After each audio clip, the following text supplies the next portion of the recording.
முட்டை தொக்கு செய்ய போகிறோம். இது மட்டன் மசாலா எடுத்து வச்சுருக்கோம். இது 6 முட்டை அவிச்சு வச்சுருக்கேன். தக்காளி 4 தக்காளி கட் பண்ணி வச்சாச்சு.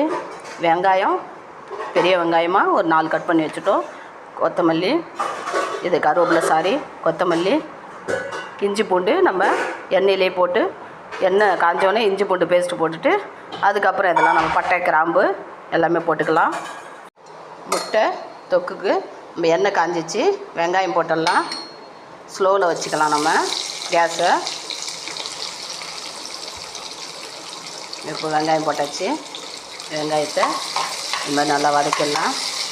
உப்பு போட்டுக்கலாம். இப்போ உப்பு போட்டுக்கலாம். கொஞ்சம் உப்பு தூக்கலாம் இருந்தால் தான் முட்டை கிரேவி சூப்பராக இருக்கும். நல்லா வதங்கட்டும்.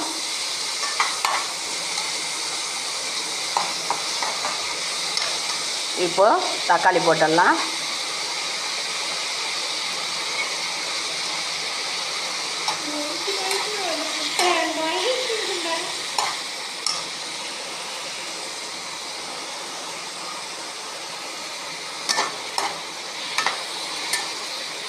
இப்போது இஞ்சி பூண்டு பேஸ்ட்டு போட்டுடலாம்.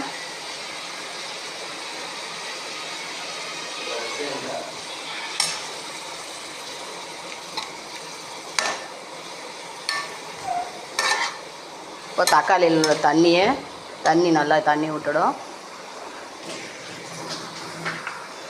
இப்போ நான் மட்டன் மசாலா போட போகிறேன். இதில்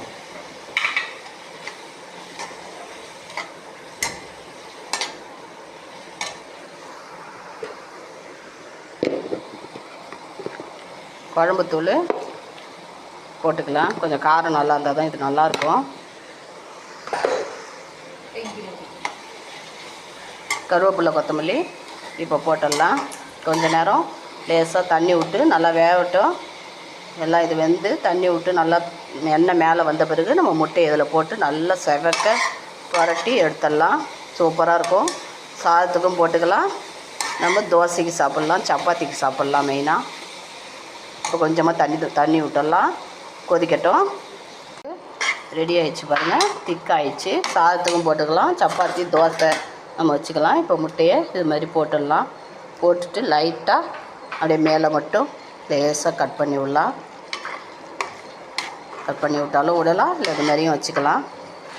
லேசாக கட் பண்ணோம்னா மசாலா உள்ளே இறங்கும். இது கொஞ்சம் நேரம் சிம்மில் இருக்கணும். அப்படியே சூப்பராக இருக்கும். முட்டை தொக்கு ரெடி ஆகிடுச்சு. என் வீடியோவுக்கு சப்போர்ட் பண்ணுங்கள்.